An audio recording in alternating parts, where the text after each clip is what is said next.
Good evening. The opinions and statements voiced by our guests do not necessarily reflect the opinions of this network. Enjoy the shows. You are listening to WBHM Digital Broadcasting, Birmingham, Alabama.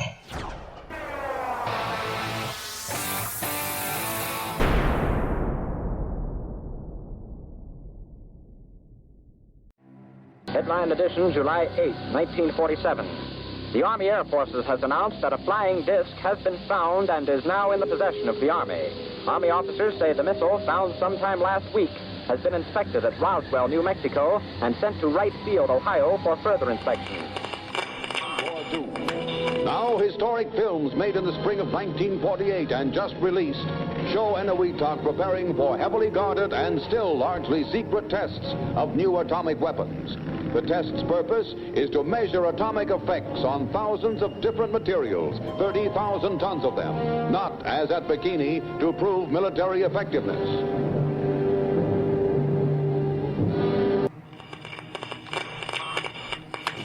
San Francisco police say that 9 persons have been arrested in a narcotics raid on the headquarters of the Grateful Dead, a widely popular singing group. 2 members of the group, Rod McKernan and Robert Weir, and their business manager, Danny Rifkin, have been booked on suspicion of possessing narcotics. 3, 2, 1, 0. All engine running. Liftoff. We have a liftoff. 32 minutes past the hour. Liftoff on Apollo 11. Tower cleared. We got a roll program. Neil Armstrong reporting the roll and pitch program, which puts Apollo 11 on a proper heading. I'm going to step off the limb now. That's one small step for man, one giant leap for mankind. Well, strange lights are causing a viral buzz on YouTube. Could we have caught extraterrestrial activity on a recent newscast? Brandon Arroyo investigates. As the newscast ended, the controversy began back on September 26th. What is that light shining in the back of the dark night sky?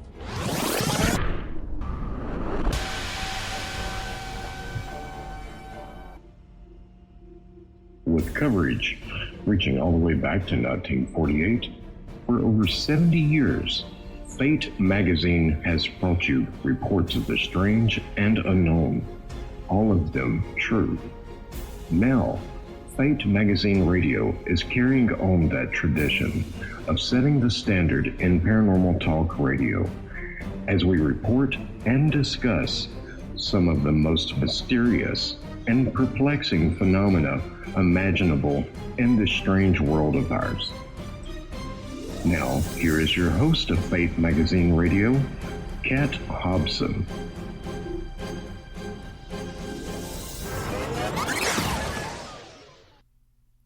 Good evening.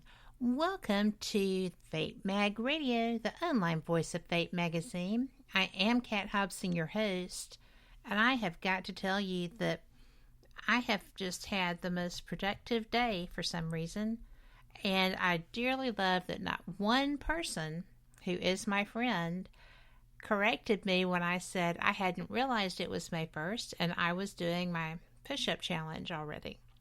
So there's that. And that was hilarious, actually. But Kevin and I are here on time, foot in the door, having a great conversation ahead. And I want to say welcome to all of y'all listening. And if you are not in chat, go. And we already have Lori Dorsey over there. Hey, Lori. And Kevin Killen. Kevin was born in the Philippines, but he grew up here. He was living in Falls Church in his childhood home when his paranormal experiences began. He has written a book that is 15 years, more than 15 years of his paranormal journey. He actually worked in a place that was very active as well. And I think you're going to agree with me that this is going to be one of those people who can actually say, why, yes, yes, I am a ghost magnet. But mainly, he's just a really cool guy who wrote an excellent book. And Kevin, I'm so glad you're back here with me. How are you? Thank you for having me back, Kat. I'm doing extremely well, and it's great to be back, and it's great to hear your voice again. Ditto. I am, I know that you have been working on books, multiples, and I also know that COVID has dashed a lot of schedules for getting those done. So I'm not going to razz you that I don't have something else of yours to read yet. I'll give you a little more time. But I kid. I know when it gets here, it's going to be worth it. But Thank you. I do just want to know how you've been. You came through COVID okay. You're here, so that means you're well. And I'm so thankful for all of those things. Thank you. Yeah, it's been a bit of a journey the last year and a half, and it's kind of crazy to think that it's almost been 2 years since the last time I was on your show, which is way too long. And by the way, you still have first dibs on the first interview for the new book. I'm still waiting, and I will have not forgotten that. So. I was going to mention that, but I was going to try to wait till the break. Oh no! I'm on top of that one. I've still got you there. You got the first interview when the book comes out. Absolutely.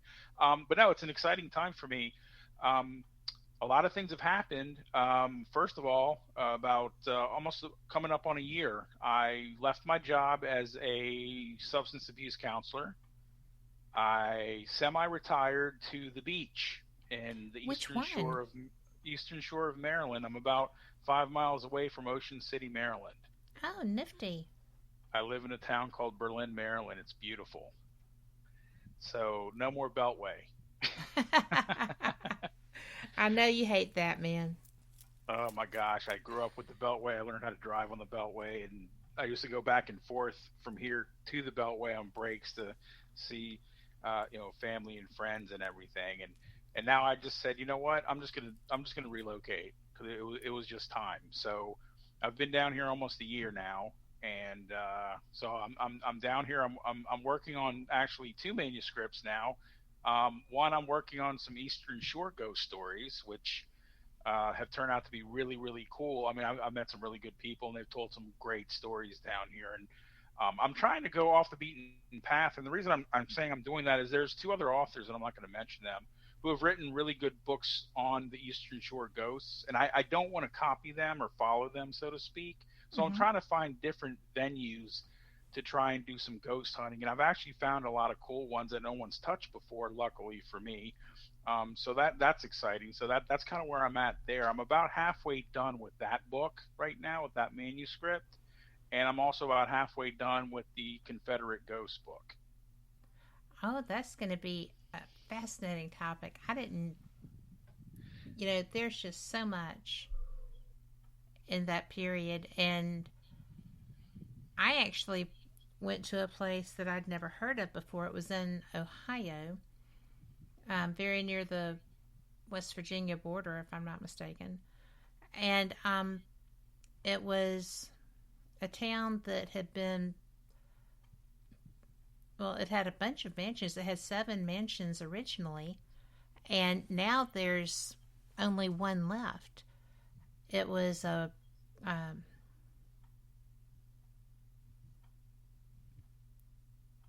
oh my gosh, I have lost my words. It was the Underground Railway. It was the Underground Railway that participated in its shelter. It was right on a railroad track. It was astounding. And the activity there was relevant to that period, too, which is kind of neat, because you don't always find that. Right. So have you managed to, and I mean, this was off the beaten path. I had never heard of it before. So I'll share that with you when I get to my notes in my notebook and can see what the name of it was. But it was just so unusual. Prospect House. Thank you, Lori. Oh, Prospect Place? Prospect Place. Yes, I've read some things on that. That looks like a really neat place to be. I would like to go to the Mansfield Reformatory. Oh, well, Lori could answer that in chat too, but That would be a very interesting place to go to as well for ghost hunting purposes. yes. And it's really very active, but none of it's, when I have gone, I went once, I believe, with a tour. I can't remember the name of the company, but Dave Tango and Steve Gonsalves were there. But it was very active in the chapel area. And when I went last year, it was so interactive.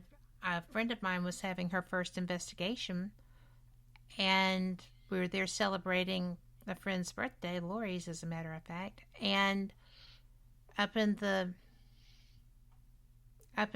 catwalks, I was going to a specific cell that someone had told me about, and as we walked by, Katie is backing out of the cell a little farther up, and I'm like, oh, there is nothing behind you, stop. You know, but a guy had been just like hanging his arms from the top of the doorway and full body, and she saw him. Wow. And she wasn't afraid, she just was taken aback because she didn't really anticipate getting that her first time investigating. But Mansfield's a pretty good place to start. Wow, if you're going to do awesome. It. Oh yeah, absolutely. Yeah, that's one of the more active places. I've had friends from Ohio, and of course, you know, every time I meet somebody from another state, the first thing I got to do is I got to ask them, where's the paranormal hotspots? And they've actually been able to luckily tell me where they are. And like I said, Mansfield was one that kind of jumped up. I actually used to work with a girl who lived near there, and she said it was just creepy going through there and everything. So that's pretty awesome for your first investigation. Well, I think so too. And it was so unusual because we just didn't anticipate that. And as they're taking our picture at the end of the night, it's 4 a.m. We're all dead tired. You can tell that if we had makeup when we started, we didn't then. And although really, who wears makeup to an investigation, right? But the ones that on those TV shows. Well, I can't put on that much makeup. I don't know, but I don't know. Well, I do like to look nice, but we were 4 women in that place by ourselves for the night. It was as long as you don't wear heels, I think you're okay. I think so. But heels yeah, we might got be a bit much. Well, we got so much evidence, and Lori actually had SLS footage that lasted well over a half hour, and we had been kind of following the scent of a pipe. It smelled like my dad's pipe, and we got to the administration part, and Lori picked up an image on her SLS camera, and I was filming over her shoulder. Well, actually, I think it was Vicky's. Lori was holding a K2. But it was going crazy, and it went crazy forever. It took, we had to go and look at other things, and we were just like, you know, as long as we're in the structure, come on, you know. But only in the structure. You have to tell them things like that. Oh, and absolutely. It was, Lori always carries music, something you may want to consider, having some period music on your phone. I wouldn't have believed it if I hadn't seen it. The guy liked Elvis. She just started playing Elvis. So, yes, she goes every year for her birthday.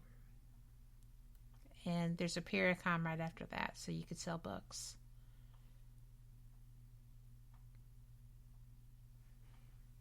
What do you think is the part that will make you the most excited about Mansfield?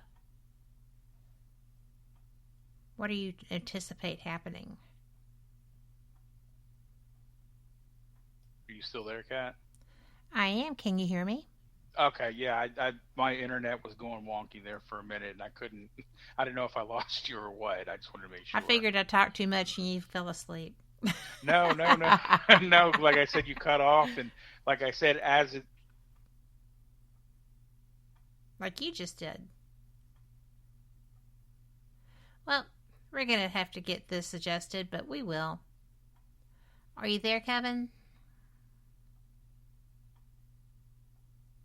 As we discussed I hear them, you. so I figure that's kind of what happened.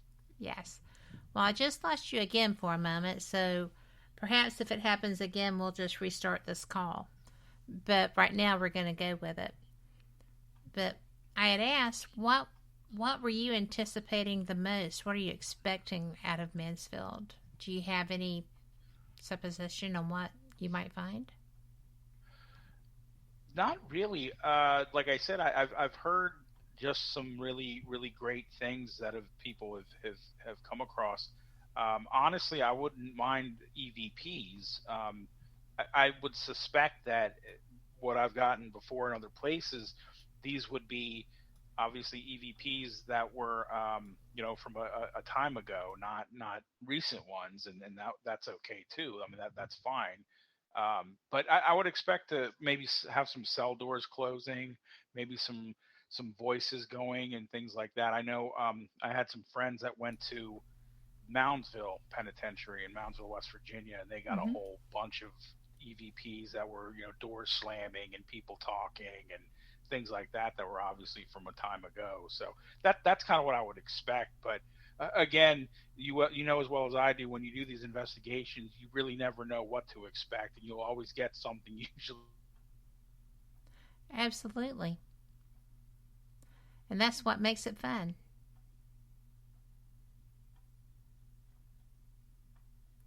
I think that we may have lost him again. Are you there you are. Okay. No, I'm still here. Are you wired? I have a headset on, yes. Okay. Is that probably what? Well, I don't know. I was just wondering. Let's keep trying, because it sounds like it's trying to stay with us. And if nothing else, we'll adjust at the first break. Sure. But I think that's what jails do. The banging and the door slamming and things of that nature. Oh, they also, Lori said, they're current on baseball. They like talking about current baseball. I had forgotten that, but yes. Are they Cincinnati fans or are they Cleveland? There's no telling. I think there's probably a little bit of everything because they came from all over the state. That is true. But I saw a different baseball team's name out of Ohio. I can't remember what it was. I didn't recognize it, but... Yeah, the Cleveland Indians changed their names to the... you have to excuse me, coming from Northern Virginia, and the Redskins just changed theirs to the Commanders. Yes, so, I saw that. Cleveland, they changed theirs to... I just watched something the other day on them. But anyway, the Cleveland Indians are no longer whatever their new name is. So maybe that's got them upset and riled. Well, you never know. Lori's from Dayton, and she follows the Dayton Dragons, she said. But the ghosts at Mansfield like the New York teams. Oh, okay. Just so you know. But you may be able to talk to them about the new transition to a new name. What do you like to... Well, I can't ask you that because we're going to have to go to break. But when we come back, I have a question for you about investigations. Sounds good. All right. We'll be back. Y'all come back too.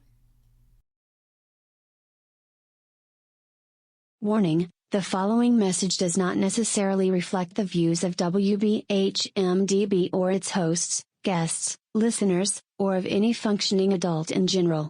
In fact, Frank should probably seek professional help. Listener discretion is advised. Hi there, Frank Lee here. I thought that I would spend a few moments telling you about the positivity from the network here.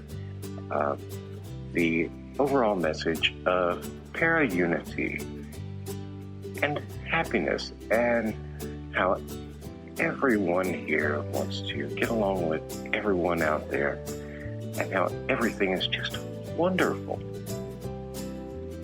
Wait, Cat's not looking. Okay, I've got something to really tell you.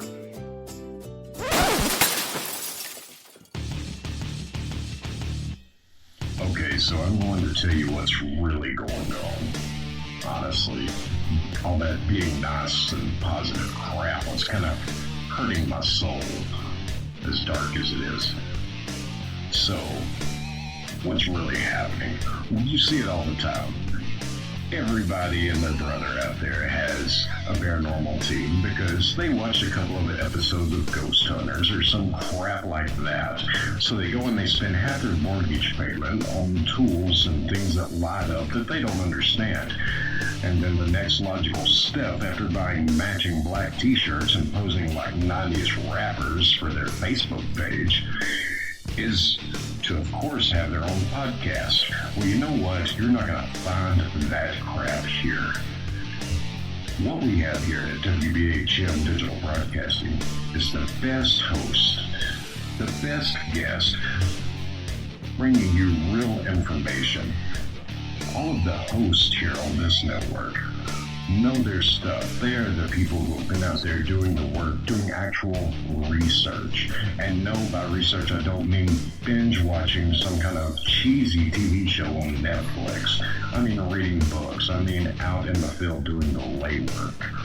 And who are they interviewing on their shows? They're bringing you the people they have learned from. They're bringing you the best in the field, covering all kinds of topics, from UFOs and aliens to Bigfoot to cryptozoology to ghosts to anything you can think of a bit strange and unexplained. It is here, and you're going to get the best information here. So stay tuned to WBHM Digital Broadcasting. Don't go anywhere. Speaking of going somewhere, I've got to go before my mic gets cut. We'll see you there on WBHM-DB.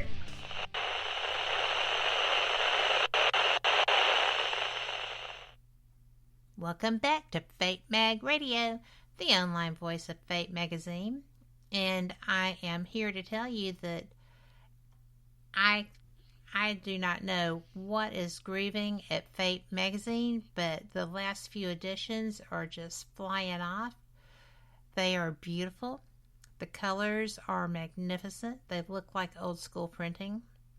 And the most recent one has a giant kraken on it.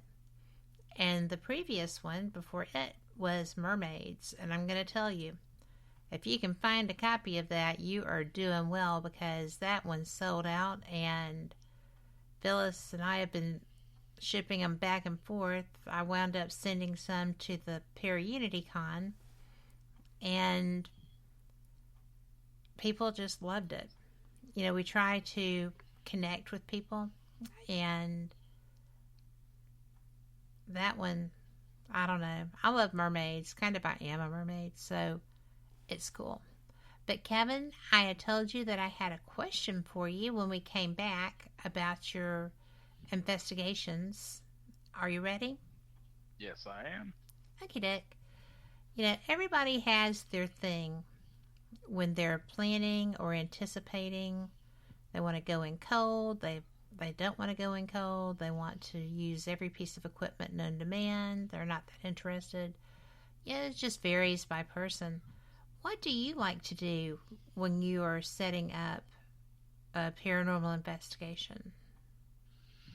Well, one of the first things I like to do is I like to keep it simple. I know some people that, you know, they've gone overboard, and I've actually done this where I've actually tried to look at some things that I might want to purchase in the future and for future investigations and kind of price things and this and that. But I keep mine simple. I've got a one tape recorder and my cell phone, and that's pretty much all I use. I go in and I have my questions fairly prepared. And what works for me is when I introduce myself first of all, and tell them thank you for having me, and would you like to talk with me? Talk through this device here, and I'll hold up the recorder for them and say anything you want to say, and I'll just basically be quiet and let the tape run, and then just take some pictures and keep walking through wherever I'm at, and just in the end of the investigation, just go ahead and rewind and see if I've gotten anything. I know a lot of people like to do what they call the EVP burst, where they'll do the quick EVPs for a couple seconds, stop, rewind, keep doing that. I just let the tape recorder run, and if they want to talk to me, they'll talk to me, and that's kind of how I just do it. And it usually always seems to work better for me that way. I would agree with that. I have a Sharp voice recorder. I have a couple of Tascam voice recorders, and I've got some little HD cameras, video cameras, and I just really like to walk through and see if I feel anybody's energy, and just kind of do what you do, say, hi, I'm Kat, and some of you might know me, and I'm here to talk to you or to hear what you have to say, and kind of take off. So I think that simple is highly underrated. I agree with you on that. I know that I see a lot of really good evidence on the SLS cameras, and I know there's some naysayers about them, but what I have seen come off of those is very convincing and consistent. It's not just mapping random stuff. I'm convinced. I'm actually convinced about those. And I do understand all about spectrums and everything else that goes with cameras. I'm a photographer, so that helps. But I've decided that people who are really strong naysayers aren't using them correctly. But how often, when you get through with your initial walk, and you go back, how often do you find out that somebody's been having a conversation with or about you as you're going along? Usually it's fairly quickly. I tend to not look at the evidence until I get home. And the reason I do this is because I don't want to, because I have a tendency for my mind to wander. So I don't want to be driving down the road and, oh my God, I got this voice that's wonderful. Oh crap, there's a car in front of me. So right. So I try to do that.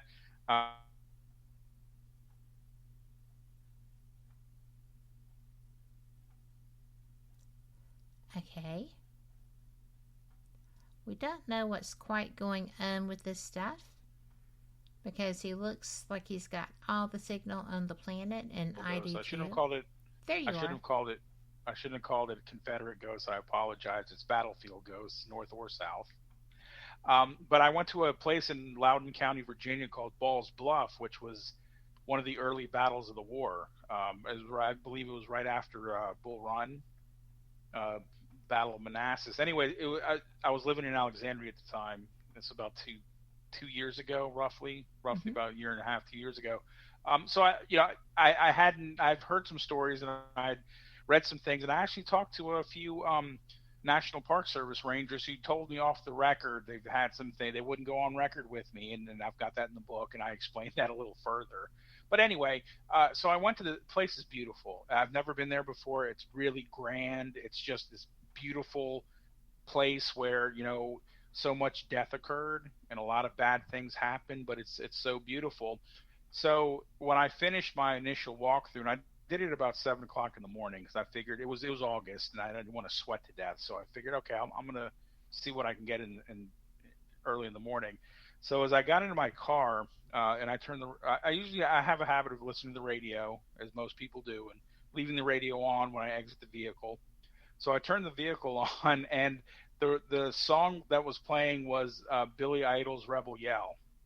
Oh my goodness.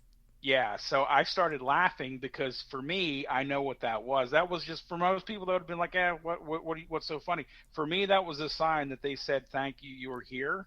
Yes. So I thanked them for saying, hey, I was here, because that was the first song that played. There was playing Rebel Yell by Billy Idol. So I laughed and I said, thank you for having me, because I knew that was a sign from them. And most people that I've told this that are non-believers, you're just like, so you heard a random song, and it's just like, so I can't talk to you people about this. But for me, it was, I knew that's what it was. And I just, again, it was beautiful because it was just, I just had to laugh because I knew what they were saying. So I thanked them and left. Unfortunately, that was like the only thing that I got there, although I did get a lot of feelings that people were watching me and people were behind me, and there was nobody else there. Again, it was early in the morning. And there are certain parts of that place, including one of the cemeteries, where I kept turning around because it just felt, I felt eyes on me the whole way. And then I went back and did some research and found that that's common for people to experience those things at the battlefield there. So again, that was one of the cases where I didn't get anything on tape, but I did get the welcome, thank you for being here, by the song. And I included that in the manuscript because, again, for me, I knew what that meant. But, yeah, usually it's about midway through a tape, if I'm lucky, sometimes at the end, but never usually in the beginning, because I think a lot of them have to, where I go, they don't know me, so they got to kind of, keep that wary eye on you, so to speak, and then they finally say, okay, well, he's okay, and then they kind of open up to me. I love that you got the music, because I get communicated with through music a lot. It just seems like something that's easier for them to do because the energy's already there. They just pick a playlist. Absolutely. So, well, I'll tell you later why that's funny. But I have been on Civil War battlefields, and there is something different about them, because I think it's because they were relationship spirits too, because there's a lot of disagreement in families as to which side was right and who should be doing what and all that. So I think that the feelings that you get sometimes there are because there is so much emotion tied to it. Do you think that might have something to do with it? Oh, absolutely. And again, coming from a place where I grew up, Northern Virginia, there's battlefields all over the place that, I didn't even really know until much later in life when I could actually understand them and study the Civil War.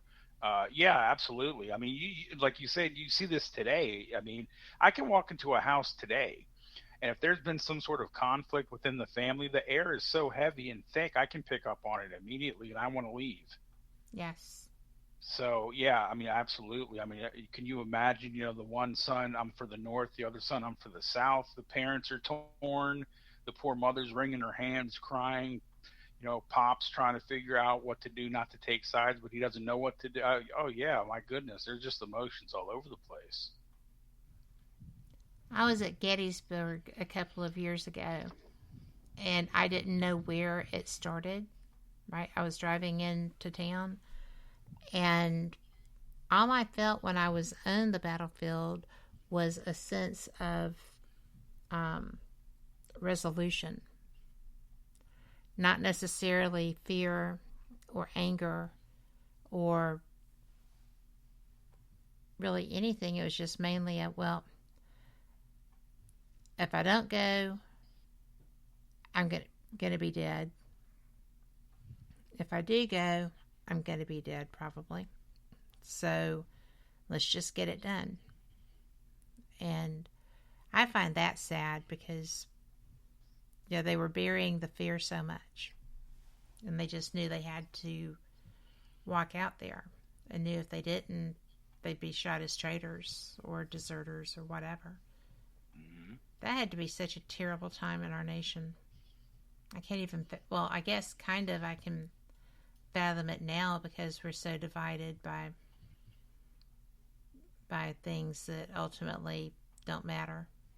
Right. And yeah, nobody's going to get out of the experience alive anyway, you know. So I think that's why I get that emotion from ghosts. Now, are you a believer in past lives? I am. Okay, because I was just wondering if you think that it has any bearing on that, because I actually firmly believe that I was actually, I don't know if I fought in the war, but I was around that time. Mm-hmm. Because I've actually had some visions and some things that have gone on where I've actually seen myself during.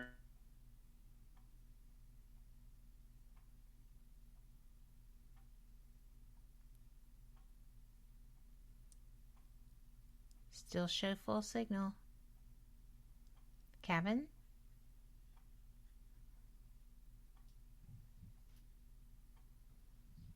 Kevin? I'm here. There you are. But you were saying that you felt you'd been, you know, you felt yourself in that time because you knew. You know, you recognized and then you were gone. So Yeah, and I've been to Gettysburg not to investigate, but just to be there. And it was during the time I didn't understand anything more so than I do now, obviously. And I can't wait to go back. That's going to actually be part of the battlefield book. I went to Antietam, and Antietam was just amazing. Unfortunately, I didn't pick up anything that I was hoping to pick up, but the vibe there was just out of this world. Literally, it was just an incredible experience nonetheless, even though they didn't want to talk to me. what were you hoping for?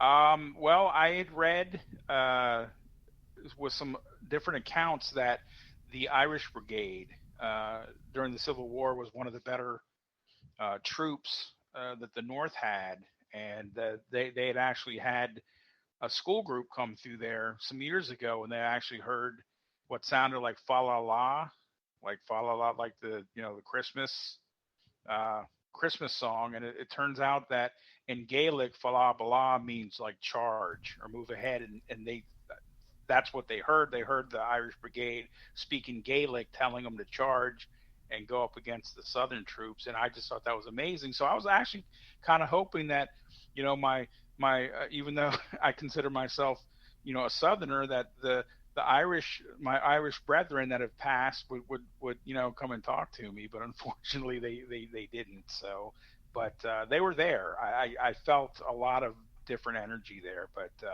they didn't come out on the recorder. They were shy that day, but I felt them, but they didn't want to talk. I've never known a shy Irishman. Ever. But I think that is so cool. And I think also that's what to me is very neat about you is your level of research into the things that you hope to find, because you're pretty good at that. Thank you. Actually, you're great at that. And what was the most shocking piece of evidence that you got on Antietam? Let's see. I'm trying to think, because there was actually one that really kind of took me back. I know what it was. I was walking along a lane. I cannot remember the name of the lane at this point. I don't have my notes in front of me, unfortunately. I should. But what I did is I kind of made a circle or a square rather at Antietam, and I kind of started in the beginning, and it's a very large tract of land. So I went around kind of in a square, and you go past one of these brick walls, little brick walls that they had that kind of divided the farms up. that they used that was a battlefield where, tons of people got murdered, unfortunately. And there's a working farm actually up the road from where I was. And I got this vision as I was walking of Northern soldiers to the left of me. Like I saw them in my mind's eye. They were marching in this field. And I thought, okay, well, that's natural, being empathic. They're going to come out. Then I heard things like there was things rustling in the in the grass, and I would turn and look, and there's nothing there. But I heard the movement in the grass, so there were actually something was over there, and it wasn't an animal. And that was really like one of those aha moments, like wow, because I had just seen these soldiers in my mind. Yeah. And I heard movement in the ground, and I went to investigate. And I went, like I said, I couldn't find a thing, and it looked like something had thrown a stone. I'd seen this, like something hit the ground really hard, and there was no trees or anything. So where did it come from? Well, so I sat there that's for scary almost, because it's like I sat there for like hit 5 me. minutes looking around, and I think there were some cows over there. They were probably looking at me like, oh yeah, that's every day for us, dude. Because I'm sitting there with this dumbfounded look on my face, like, okay, I know I saw something hit the ground. There's nobody here. This is an open field. And that was like, and I got the cold chills. I got the prickly hairs on the back of your neck. Mm-hmm. And I was like, okay, thank you. And I decided to keep going. But that was probably the most shocking thing. I had totally forgotten about that till you said that. And that was like the biggest thing that came out of Antietam, other than the fact that when I was leaving, it started to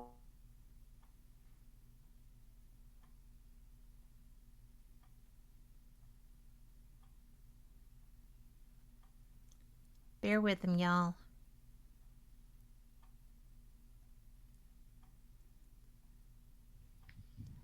There you are, Kevin. The last thing I heard was it was starting to rain. Yes, it was starting to rain when I was leaving, and the school buses from the local schools trips were coming. It was towards the end of the school year, so they were doing their school trips. So it was probably a good thing it started to rain, because, like I said, the kids were coming, and there were some more tourists, so it was actually kind of getting full. Mm-hmm. So I probably wouldn't have gotten a lot more than I did. So it kind of worked out perfectly. I didn't realize I was on a battlefield when I was pulling into Gettysburg, and I looked and thought that there were some reenactors over at a house that was at the end of the road I was on, and they weren't reenactors. It took me a while to figure that out, because they were just milling back in the trees, and they weren't coming out to look like they were part of anything. And because I hadn't known that I was right at the field, I hadn't shielded, because I felt like it wasn't necessary at that point. And anytime you go to any kind of battlefield or a cemetery relevant to the military, shield well before you, like if you fly in, shield when you come off the plane. But I just find that so interesting, because it's highly possible you could have just been whacked with what they threw. That's always disconcerting. That's such a cool experience, Kevin. Oh, we have to take a break. But I am going to go and do this right quick, and we'll come back, and I can't wait to hear more of your stuff. I love what you do. Okay. You're listening to WBHM Digital Broadcasting, the best in paranormal talk, only on Paranormal Experience Radio, broadcasting live out of Birmingham, Alabama.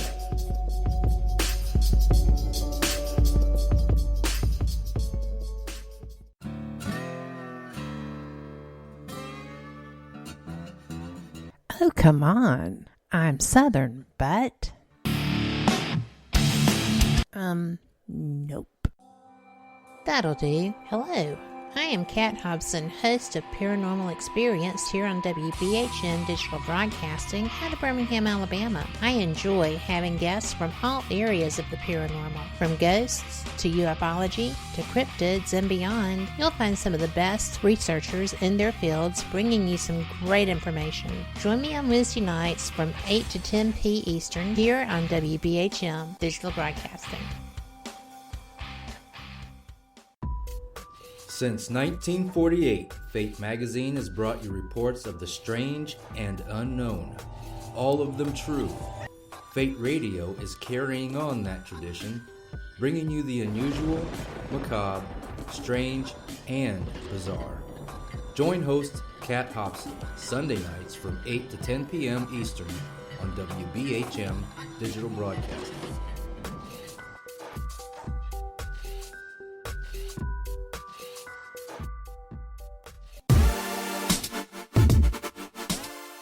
Listening to WBHM Digital Broadcasting, the best in paranormal talk, only on Paranormal Experienced Radio, broadcasting live out of Birmingham, Alabama.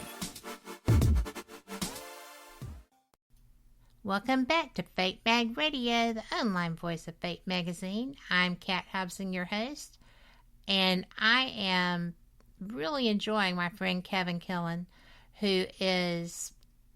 we are both so relating in our battlefield experiences because they're very similar.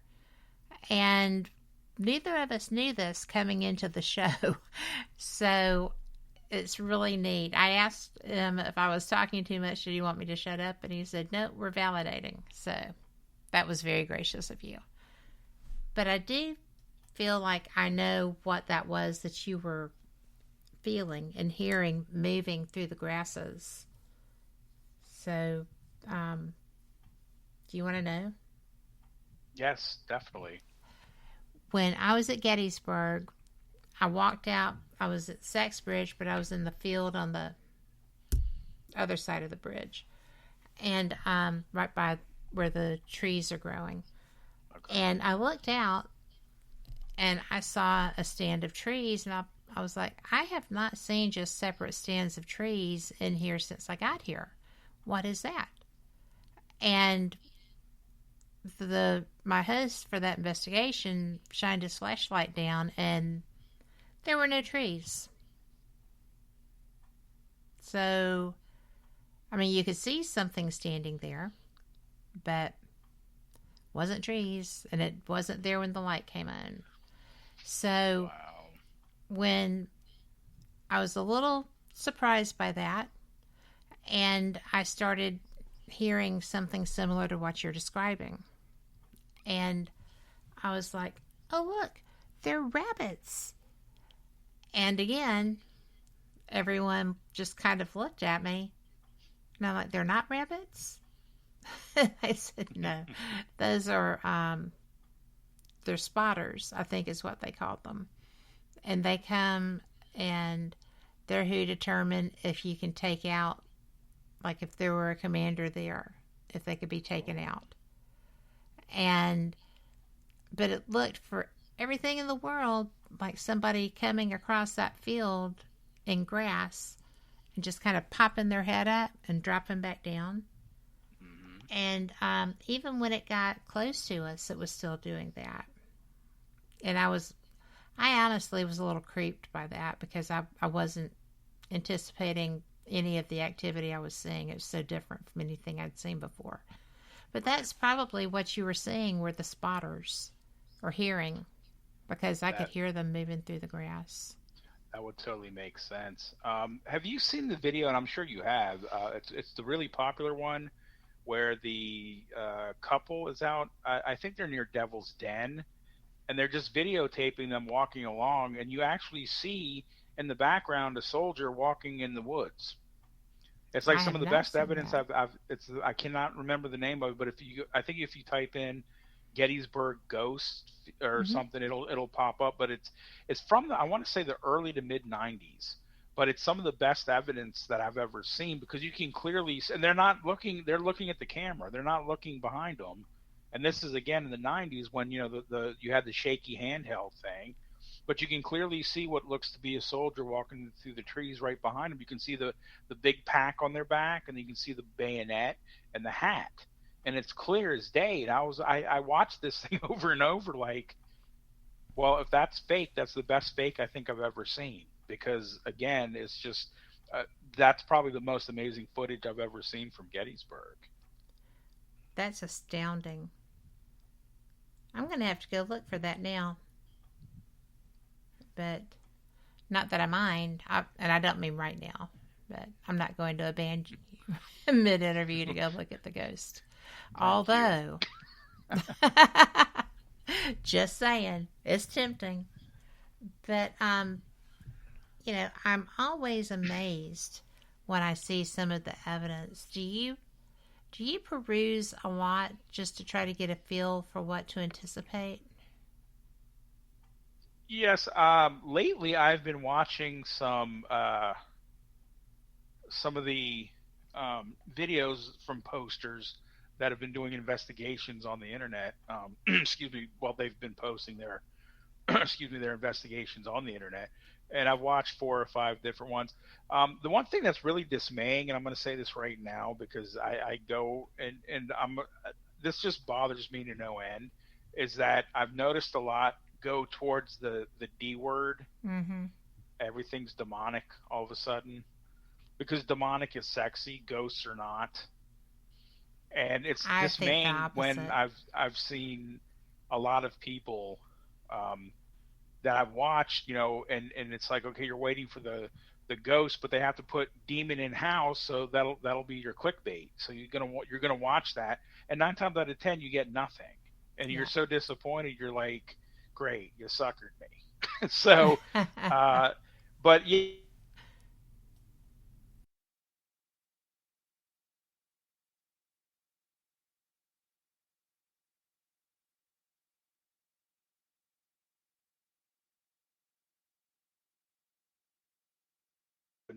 There was a couple that had actually, they're from Ohio and West Virginia, that had been in places in Pennsylvania that I actually either lived near or worked at. So I was actually, wow, I worked there, and they investigated it, and I knew, and it's in my book. It's the one library there in West Virginia or Pennsylvania is in the book, and I actually they did an investigation, and I watched it on YouTube a few months ago. But yeah, I will do that just to see, because, you know, a lot of it is like, I don't know if you're familiar with slapped ham. I don't know if you're familiar with that at all. With what? It's called slapped ham. I'm not. Okay, it's well, basically what it is, it's a guy, his name's Killen, and he gathers all these alleged paranormal videos from around the world, from all over, from whatever, and then he kind of just, you know, he does his voiceover, and you watch it. Well, 9 times out of 10, most of them are so fake, they're horrible. I mean, they're laughable. But every once in a while, he'll get something that you're like, wow, if they faked that, they should be in Hollywood, because they did a really good job. But those are really disappointing too, because you think, oh my gosh, there's an alien. That's not an alien.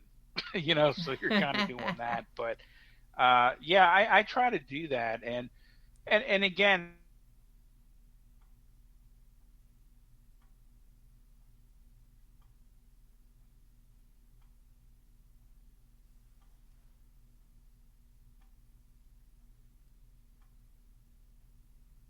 Kevin, you know, do this or whatever. Okay, stop that. You were just talking about, oh look, there's an alien. That's not an alien. And that's where I lost you. What did you say?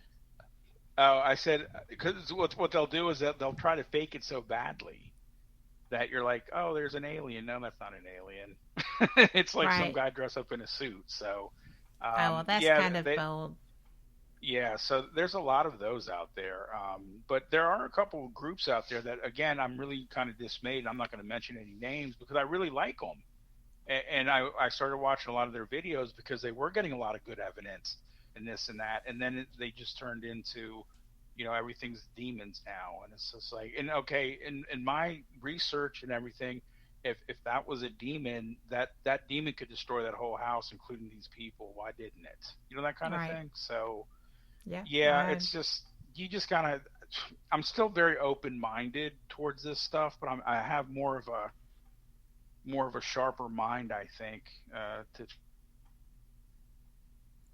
Well, it's the realization of what demons are capable of, what they actually are, which is supernatural beings. And they're not going to let an opportunity pass. So that's probably why you feel like that. Are you there? Yeah, I'm here. Well, what I said was that,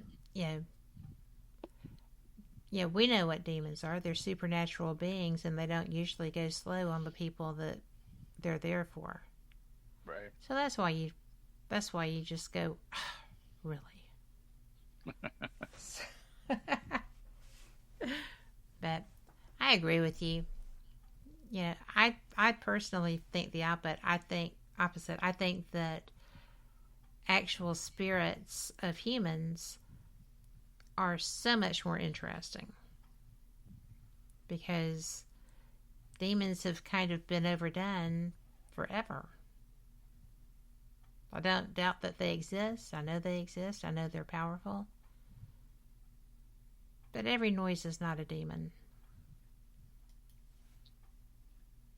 Yeah, that gets kind of old if you watch some of these things and something falls over there. Oh my gosh, it's it's like, no, it's not. It was the wind. It really was the wind this time.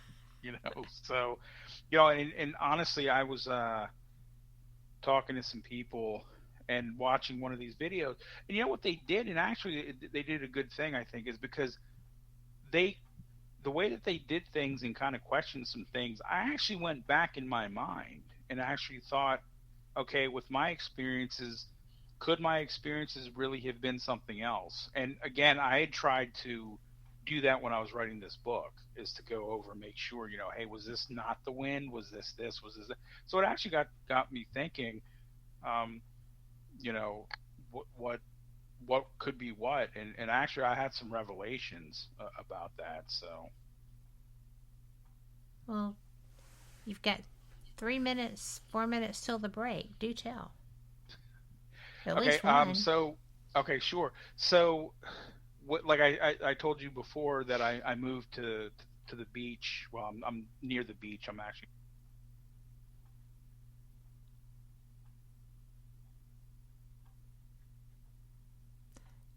Of course. We will be working on this during the news break. But there you are. So we're going to be working on this during the news break. Okay. And, I am just so thrilled with your information. Everybody needs to hear it.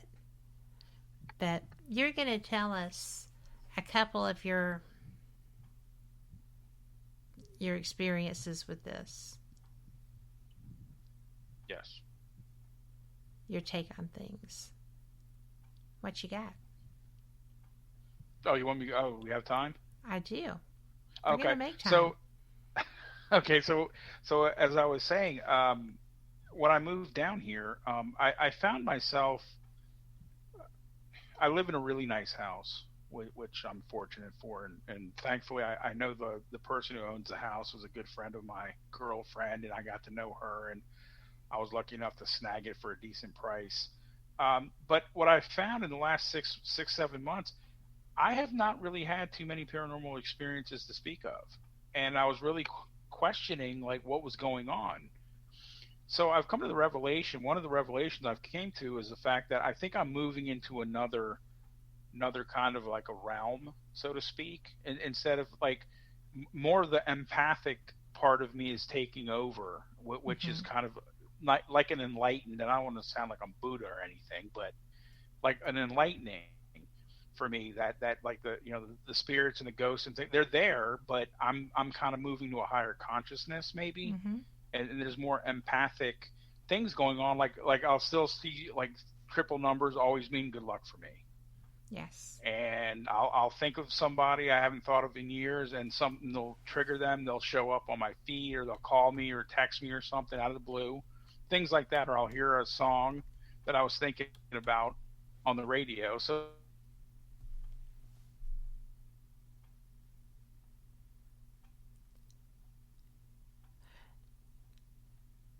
we have been having this problem a little bit because we just had someone new step into chat. So when Kevin is back, we are going to go ahead and take our break. And probably we're just going to go straight through with the second hour. Are you there? I'm here. All right. We're going to go ahead and take our break. And we'll be back. Y'all come back too.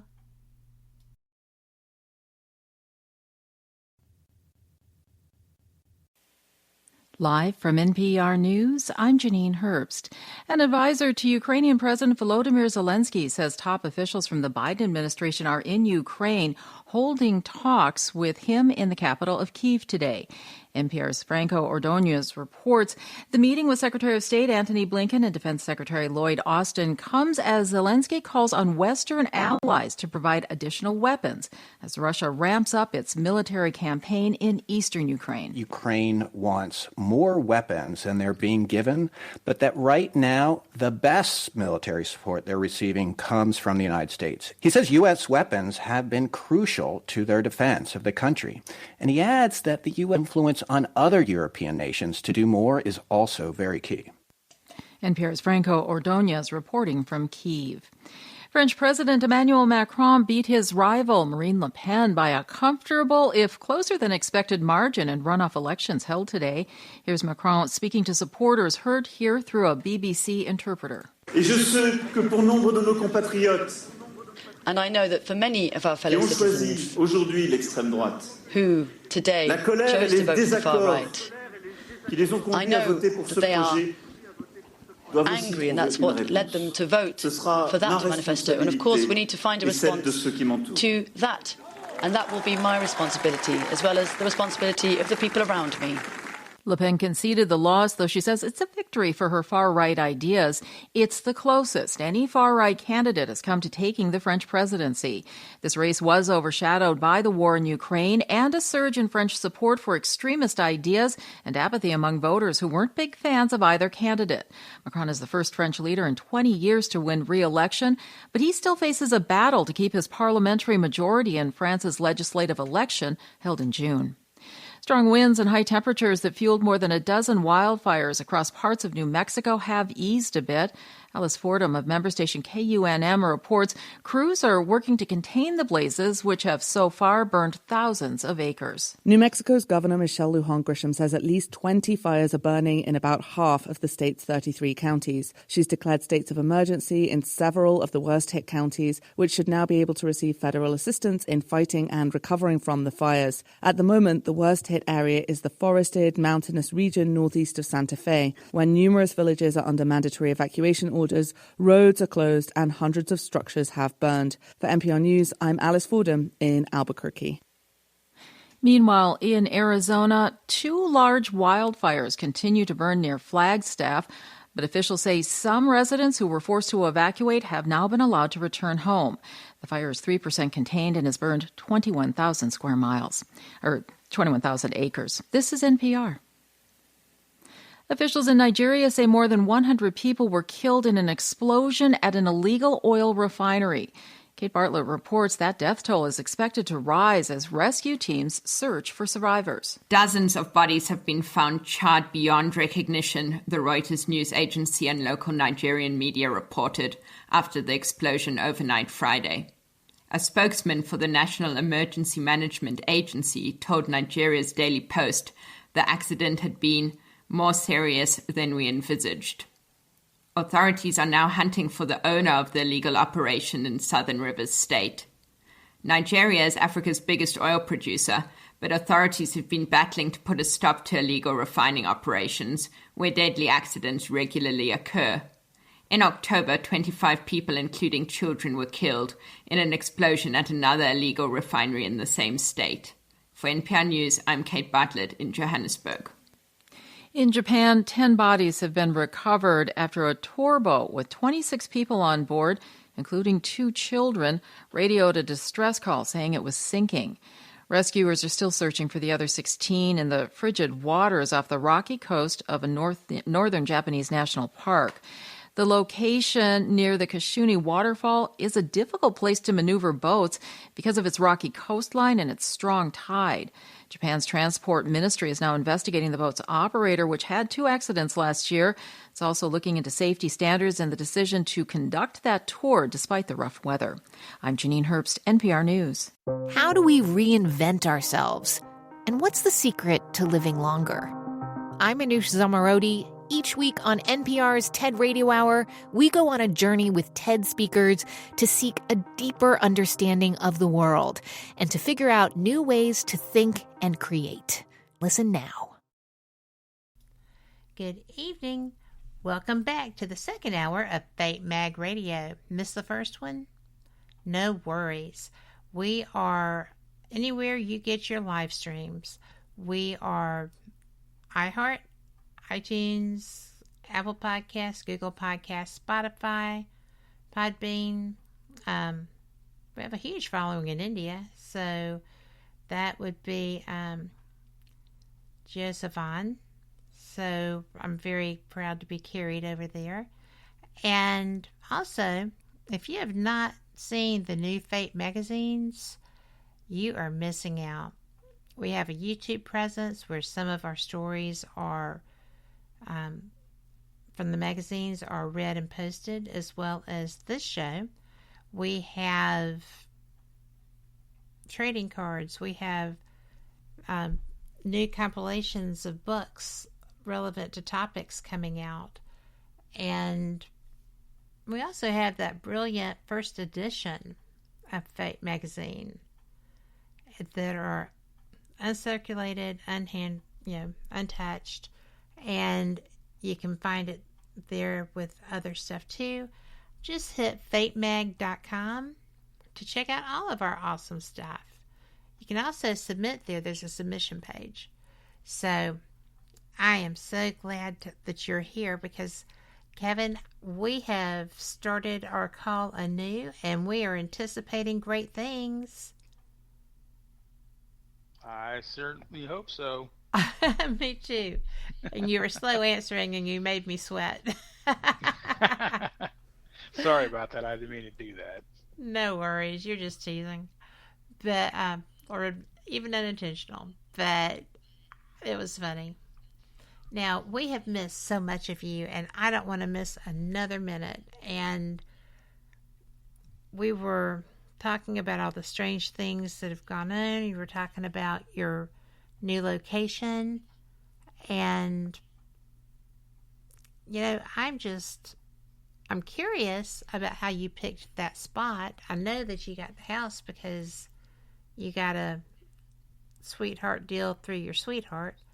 So I'm just curious, how haunted is your house? Well, right now, honestly, from a scale of 1 to 10, you know how you go to the doctor and they ask you the pain chart, from a scale of 1 to 10, what's your pain? I'd probably say a 4. That's not bad. No, it's not. And like I said, there's probably a lot of things that are going on I'm just not paying attention to, and that does happen to me quite a bit. But at other places, it was so over the top that it was in your face, that it was like you could not. It was like that's what they were trying to do to get my attention. They were like purposely, doing stuff that I could see, or somebody I was working with or was with. But here, like I said, not so. I mean, and again, I most people would be like, well, what are you complaining about? Well, when you're like with me, I wrote a whole book about my experiences. And as I say that, something just falls in my bathroom. So, okay, they're listening. There you go. Okay, I got their attention. Ask and you shall receive. All right, well, there you go. Okay, let me change that now. So, every time. So, yeah, but, again, I don't claim to be, the whole,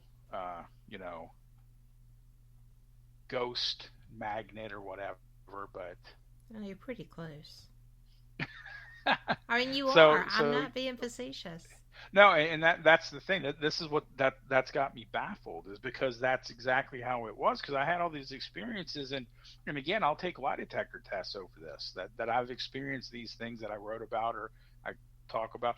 But again, and again, the only thing I can come up with is that I'm kind of moving into a new thing here, which is more, you know.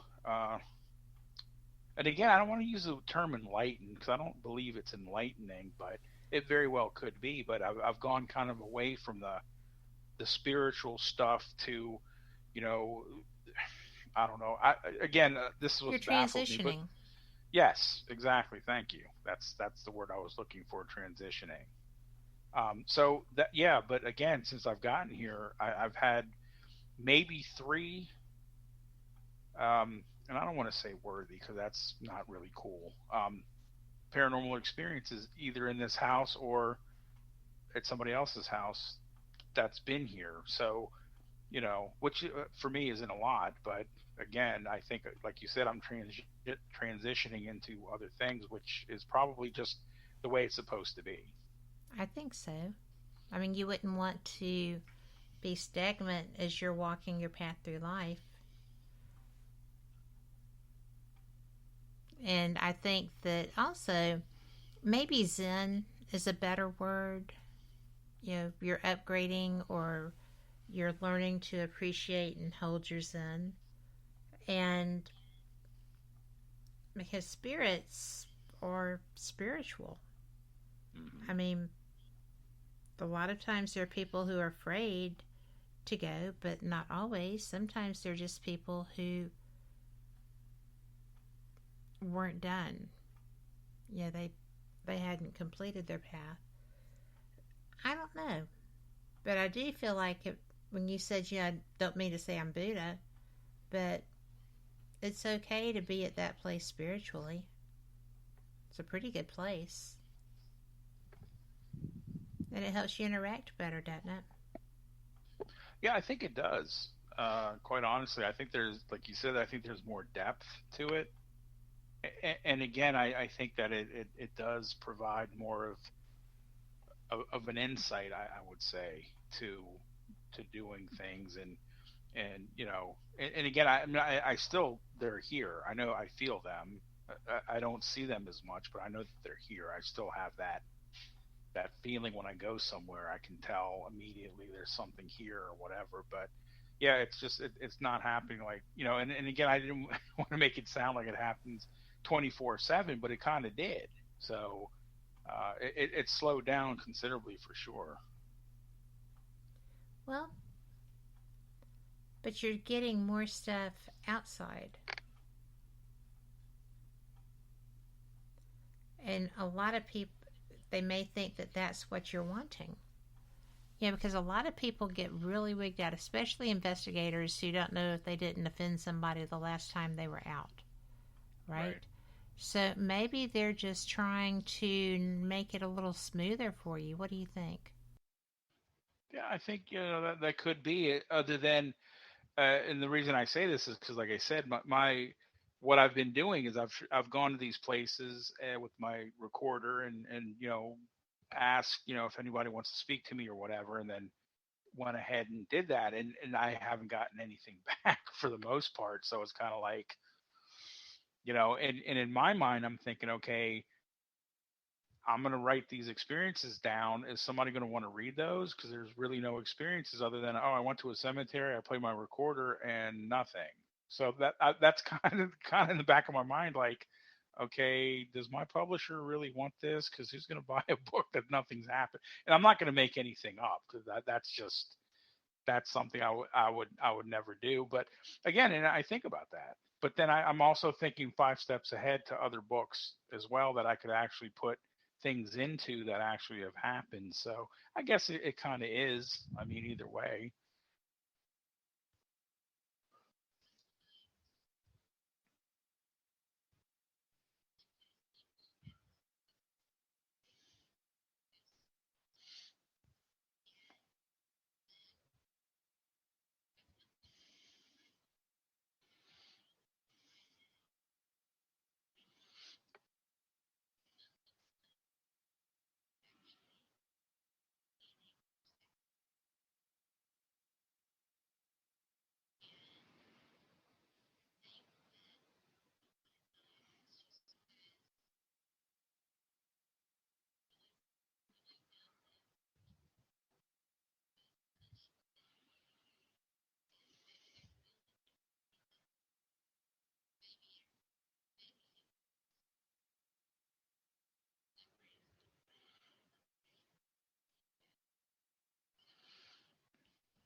No, that actually no, that actually makes a lot of sense. I don't think I ever really thought of it that way, but I think yeah, you're right. I mean, with everything going on and everything, it's that it could just be that.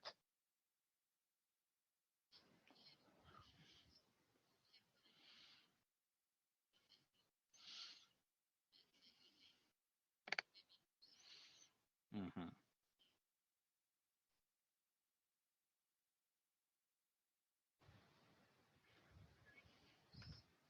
Oh, I've done that. Yeah, I've gotten some good stuff doing that. Yeah, I you know.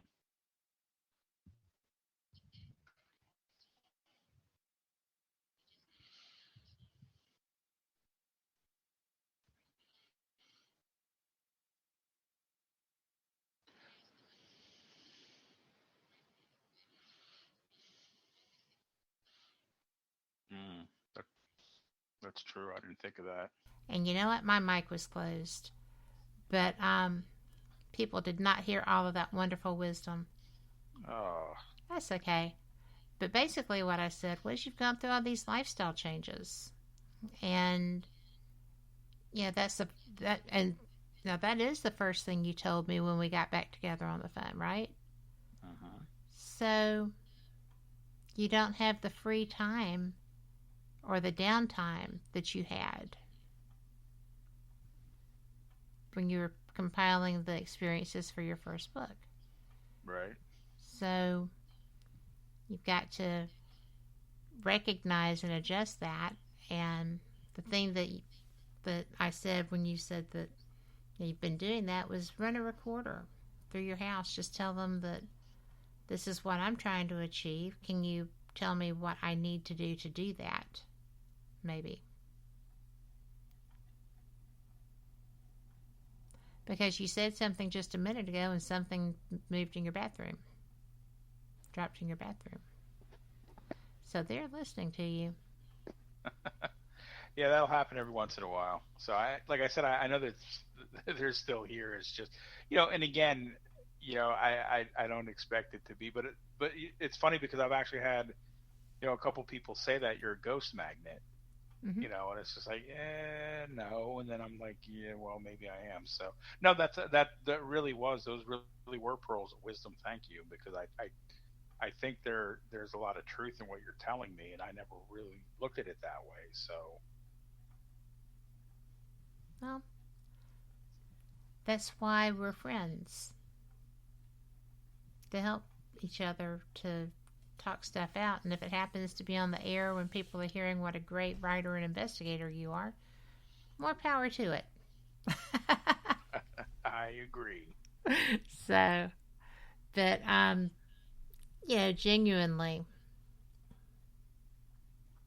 I just am so glad that you are in that house, that you have had a lifestyle change, because it sounds like it's just exactly what you needed and were looking for.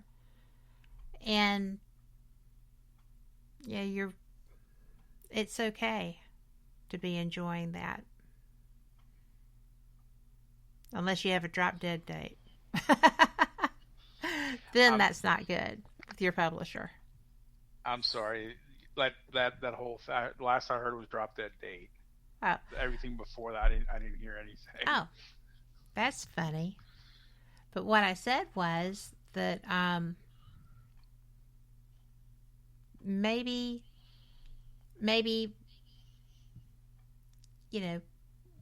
with all of the stuff going on, it's okay to just enjoy the moment and just let it come naturally again.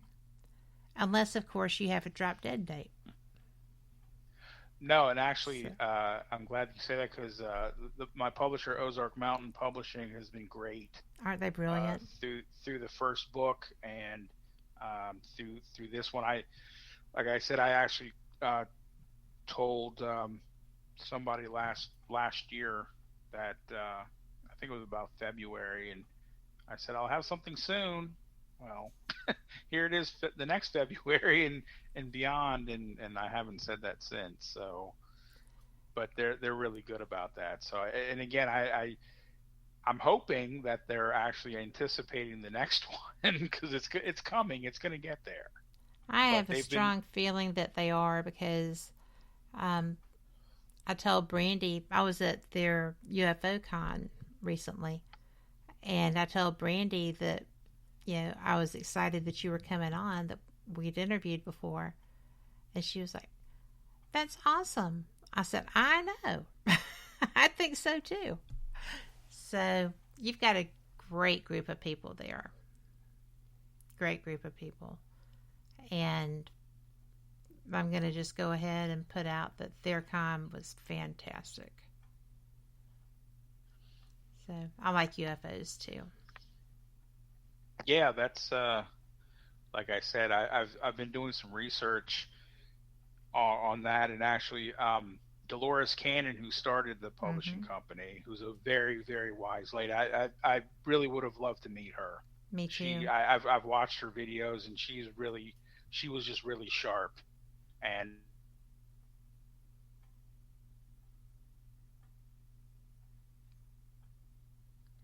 oh my goodness.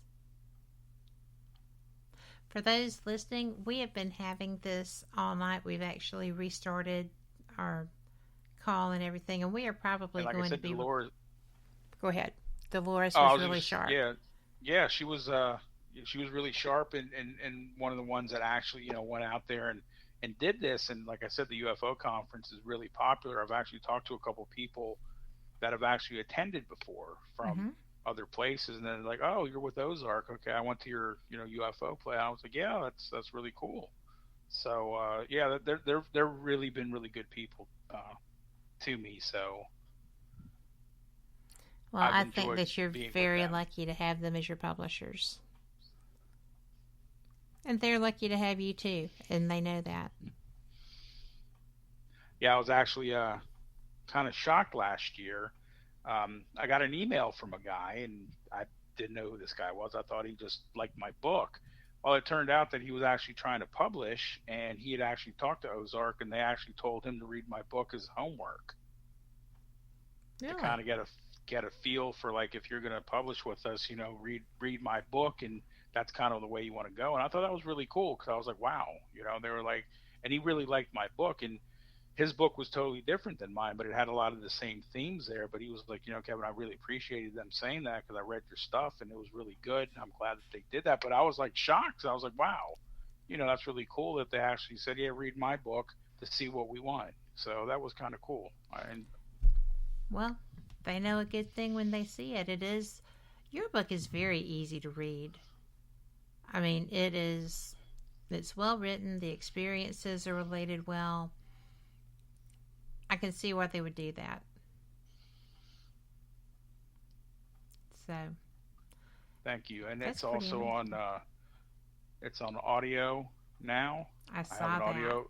I have, and the narrator is great. I haven't seen him on anything, but his voice is just. It's the weirdest thing though. I still can't, to this day, when I listen to it, think those are my words this guy's reading. Mm-hmm. It still gives me that feeling like, wow, I really did this. Those are my words this guy is reading. And, and it's just kind of, again, it's like, wow, 3 years later, and I'm still amazed that, it's out there like that. But yeah, it's just, again,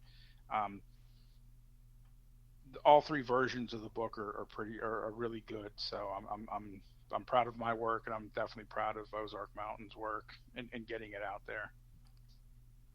Well, and they are pretty amazing people. So, in fact, I am I'm interviewing one of Dolores' daughters, Julia, in June. Awesome. So, she does the quantum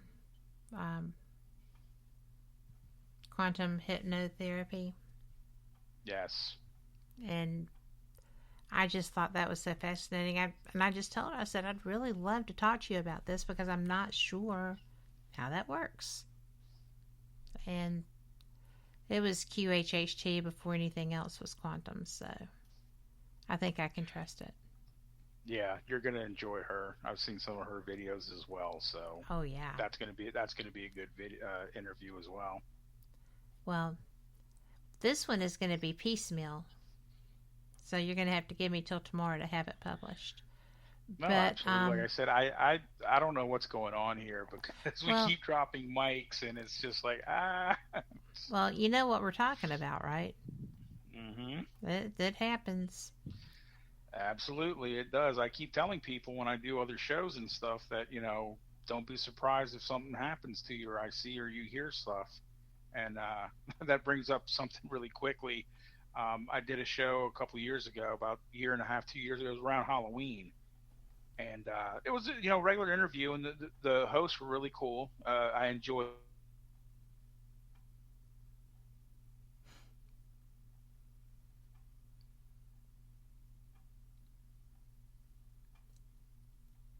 And we wait. Y'all be patient. This is going to be perfect. food, or I'm going to... Okay. You were telling me about the host that interviewed you a year and a half around Halloween. Yeah, so he texts me about 2 weeks later, and he's like 8 o'clock in the morning. He's like, "Hey, dude, you got to hear this." And I'm like, "Oh no, did I do something? I'm going to get sued." He's going to get sued. People are coming after me. He's like, "No." He said, "Listen to this." He said, "I don't know who this is, but when we're talking, you clearly hear voices over our voices, and it's not us." And he plays me the audio, and sure enough, when we're talking, you hear voices above our voices, and it wasn't on my end or his end. And I told him, I said, "I told you when I talked to you, I said, don't be surprised if they like to join in. That's what they like to do." But it's clear as day. You can't make out what they're saying, but it's there. And him and his co-host were like freaked out. They're like, "Oh my God, we've been doing this show for I don't know how long, but we've never had that happen." I said, "Well, that's kind of my MO." And I explained some of the other things that I've done, and they were just like, "Dude, man, this is crazy." And I was like, "Hey, I'm sorry." He's like, No, this is awesome." So he actually included that when he posted the video, because it was two different parts to the show, because they broke it up, and he actually put that in the liner or whatever, the headline or whatever. "Check it this time. You hear a voice over ours, and it's not us." And it's clear as day, and it's just like, wow, So yeah, you're right. I mean, they like to join in. It's about them. Yeah, kind of it is. That's why we do these things. But, I know that you're not getting a lot of activity in your house, but you're going to remedy that by just talking to them. But, just ask them what they need on your recording. But, and just say, "I'm leaving this here for you to educate me on what you like." And take it from there. They will. I mean, when you said there's no activity, you had something fall in the bathroom. So they're paying attention to you. Yeah, that's true. That is true. Almost on cue, if you will. Just priceless. And people think that, you're dealing with like dead spirit energy, and I don't know how they can think that, especially if they've investigated before, right? Right. Because that you're interacting with an intelligence. There's no mistaking that. Absolutely, and that's the thing that I tell people is that they were human at one time, so they all have their own personality. So whether you get the one slamming the door and stomping down the stairs, or you get the one that just kind of knocks lightly, or whatever, they bring their personality. And I have to say, thank goodness that none of my family's haunting me, because I would have had a heck of a time with some of the people in my family. They weren't very nice in life. And if you keep your personality in death, well, they're bugging somebody. That's all I can say. I really don't think that they do that. I mean, I don't think that unless they're just completely happy with that, right? But as a rule, I just don't think that they're there for that. Again, unless that was their bag. Yeah. I mean, I honestly, I hope not. I mean, seriously, like I said, I've heard of some people that have, met unfortunate fates, and they weren't very nice people in life, and you'd hope that they would be enlightened or cross over, or however that works over there, that they would, all that negative energy that they took with them would lift. Sometimes it needs help to do that, and that's okay. But I've seen spirits in houses that I call them soul collectors. I don't know what they are, but they were so afraid of being lonely that they tried to talk the other spirits into believing that they didn't have a choice but to stay. And I was, me, I'm like the bull in a china shop. And I went in and I felt it, and I felt the intent and stuff, and I was like, you don't get to do that. These are independent spirits of you, and nobody has dominion over them but their creator, and you are not their creator. Right. And my research partner was filming it. It was a residential experience, and I just said, if you want to go, if there's anybody in here that wants to go, you just go. And I had two great big strong men sitting on either side of me until I said that. And a great big wind came across the room, blew my hair back, and apparently blew them off the couch because they were on the other side of the room. Oh, man. So it was, they actually just left me to my own devices. I still haven't forgiven them for that. But that's okay. It was just one of those moments. But, I am, while we have this going, I'm just rolling with it. So I want to know what made you decide on that area? I mean, I know you wanted water. I know that you were, wanting beach and beautiful. So why there?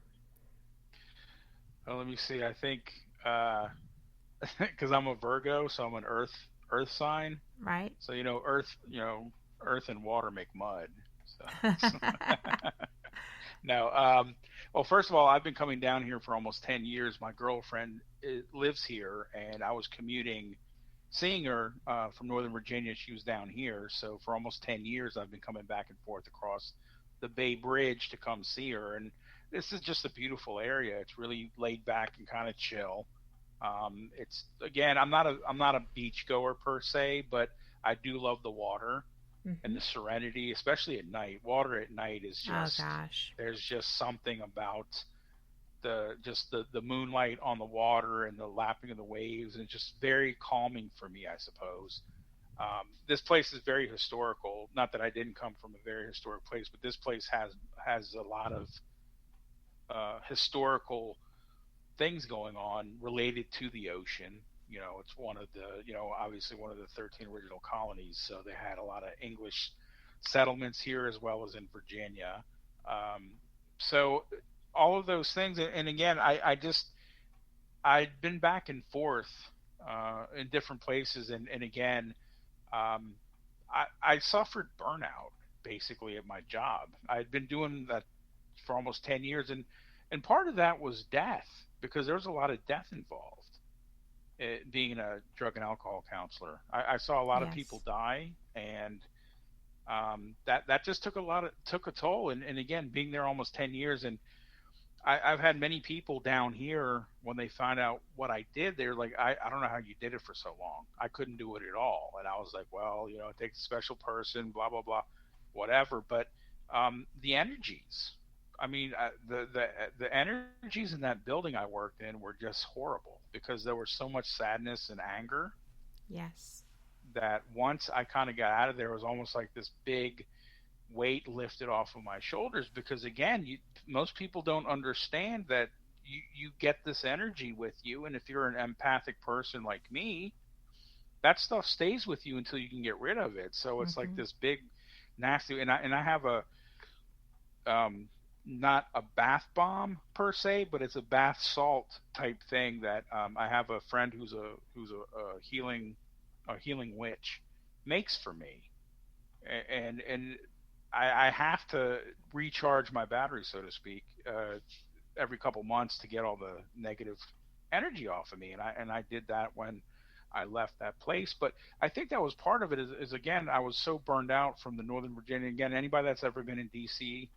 knows that Northern Virginia, the traffic, the people, the hustle bustle, the keeping up with the Joneses, that all weighs on you. And even though, again, I was raised there and I consider that home, and again, for those who don't know, a couple years ago, I actually had a heart attack that I should have died.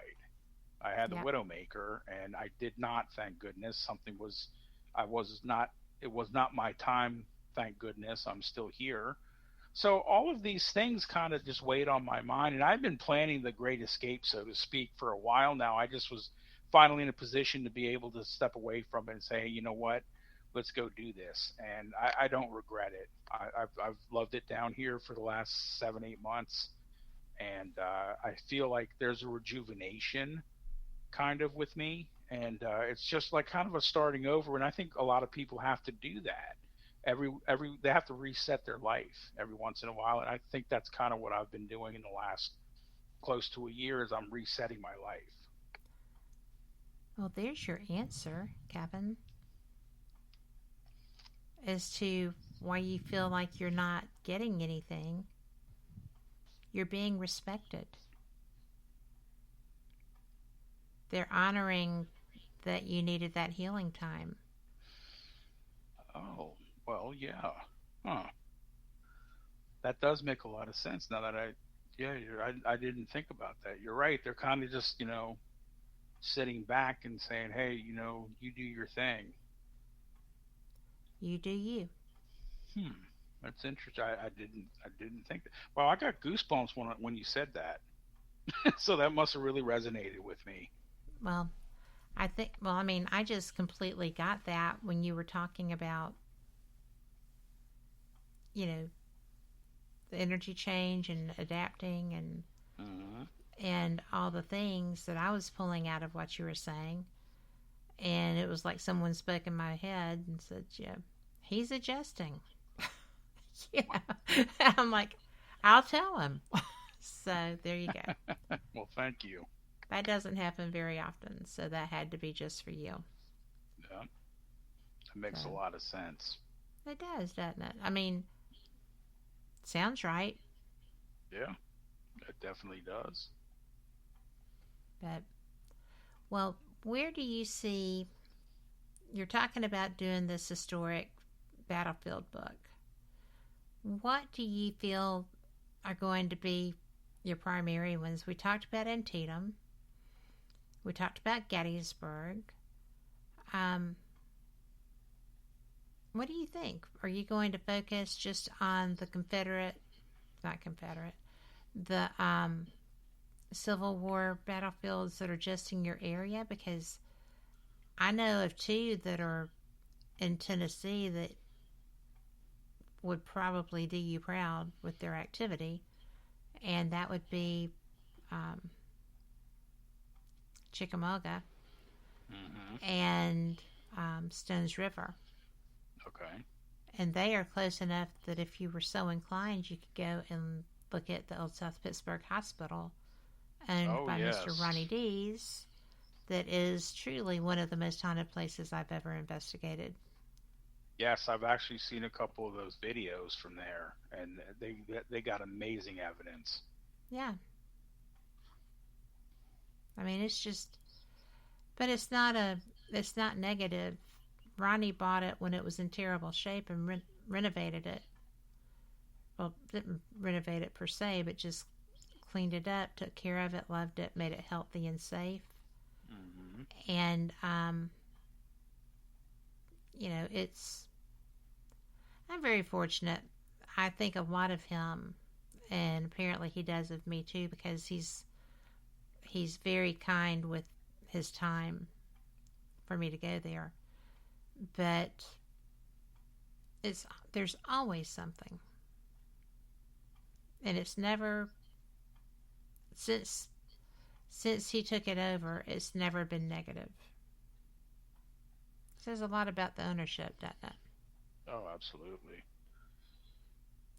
Yeah, I saw where the, if I read this right, I think I saw this a couple months ago, where the, what is the name of the sanitarium in Kentucky? The real popular one? Waverly Hills. Waverly Hills. I heard that was for sale. No, that one. That's not, okay. That one actually still belongs to the Mattingleys. Okay, that's what I was wondering, but I thought that was up for sale, and I was like, oh, geez. No, there's been a legal issue with someone who was a member of the historical board that they started. It's my understanding. And there's a web page on Facebook called Save Waverly Hills. Okay. And so they're trying to break through all of the legalese that allowed the situation to be there in the first place. And again, this is my understanding because I'm part of the Save Waverly Hills page, because I was nosy and I wanted to know what was going on with it. Because it's a beautiful, fantastic location. Yes, it is. I would love to go there. Yeah. Definitely a bucket list. Yes. Item. Well, it is one of mine. Truly. I have driven by it.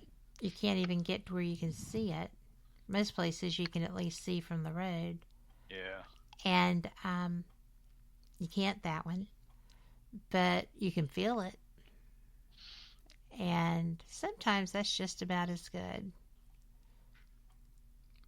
Oh, but yeah, I would just love to visit. Old hospitals did things a lot differently than we do now. And they talk about the death tunnel and stuff like that. Yes. It just is what it is. Yeah, I actually did some research when I first saw something about that. I did research on, I'd never heard of tuberculosis hospitals, and some of the things that they did that they had no idea because they were just experimenting was almost as bad. Those iron lungs.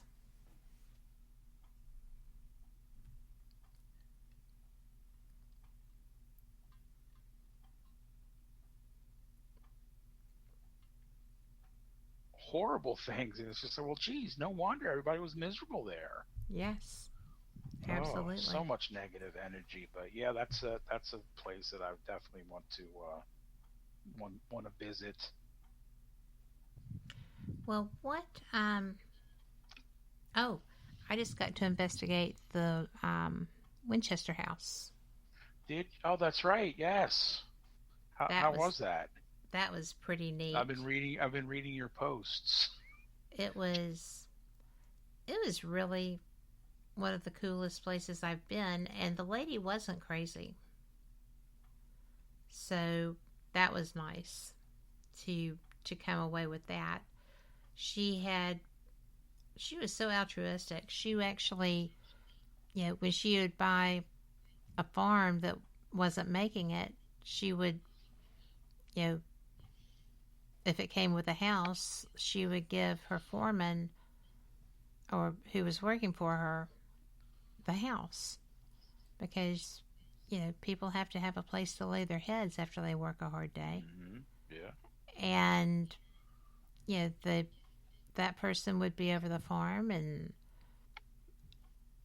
she had gardeners, and she had gobs of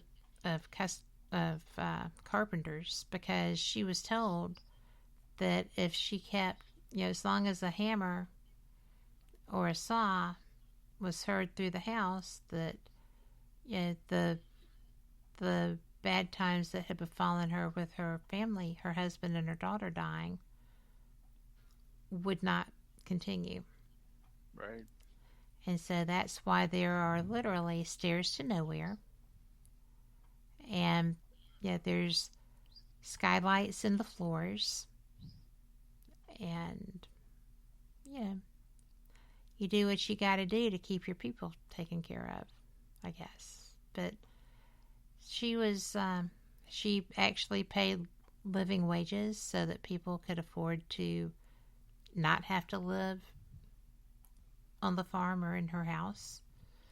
And, it's just, she had a seance room, and that's where she meditated every day and sought the answers to the questions that bothered her so. So, it was cool. We had a great tour guide. We toured, my friends Rick and Lori and Cheryl and Mikey, we all toured the house before we went in. And Patty Negri was doing a seance, and my mom tried to come through. Well, she did come through. Wow, she said my name. She had just died March 5th. So that wasn't really expected, but very neat. But beautiful, beautiful house. The stained glass. Yeah. The stained glass alone is worth the tour. I'm not kidding. And a psychic friend from the network said, you need to find the Daisy room because there's a woman there named Betty who's wanting to talk to you. She's waiting on you. And I'm like, well, I don't know if I want to talk to somebody there who's waiting on me. So Patty Negri is a brilliant psychic and medium. And so, because sometimes if I get excited, I don't hear as well as I should, I grabbed her by the arm and said, I need you to come to this area with me and see if this woman is here and why. And so she was, and Patty said that she was there because she just wanted to tell me that she knew who I was and what I did, and that she was really honored by my compassion. Oh, wow, that's awesome. And I was like, how do ghosts in California know about me? That's a little... They spread it like it's written on the breeze, apparently. That's really cool, though. But thanks. I thought I was kind of taken aback, but I thought it was pretty cool. Oh, absolutely. So, but we're talking too much about me. This is about you. So, I actually hope you get a chance to go out there and to go through it. And if you do, take the tours. Okay. They've got... Yeah, I've actually... I would like to go to the Winchester Mystery House, the Whaley House, and the Queen Mary. Mm-hmm. And there's a brewery out there, Blue Moon or something, that's supposedly really haunted. My my parents are both, well, they're not from California, but they spent a lot of time in California growing up. Mm-hmm. So yeah, that's kind of like, I think I still have relatives out there, but I'm not very close with them, unfortunately, but I would love to go out there. The Cecil Hotel, I would love to visit that. I mean, there's just so many cool places in California that are reputedly haunted and everything. And yeah, Winchester Mystery House, I've actually had a friend or two that went out there, and they said it was amazing. It is. And their basement was amazing, too. We actually got to investigate the basement. And it was very special. When I was... Is Sarah Winchester still around, or no? She's anybody passed away. Pick her up? Okay. No. I mean, she is there. Did anybody pick her up? Okay, she is still there. Okay, because I was wondering if she was still around, energy-wise or not. The spiritualist group that she was a member of is actually still in existence today. Really? Wow. Mm-hmm. So I found that interesting. I'm always interested in different things. It's just fun to me to learn new things. And absolutely. I've never really spoken to someone that I would consider a genuine spiritualist per se. And I'm not sure where the difference is, but I'd like to have a clearer understanding from someone who lived that practice. Right. Not somebody who had an opinion about that practice. But yeah, have you done any research on the Hyde sisters from New York? Yes. And see that because you got the whole group of people that said they were genuine, the whole group of people said they were frauds, and it's kind of like that spiritualism movement was so big back then that it's kind of like honestly I don't know where I fall with that either, but I would love to go to Hydesville, New York, just to say to kind of go in their footsteps and just see, because apparently they still have a whole thing up there where the spiritualist movement is still around up there because of the Fox sisters, and it's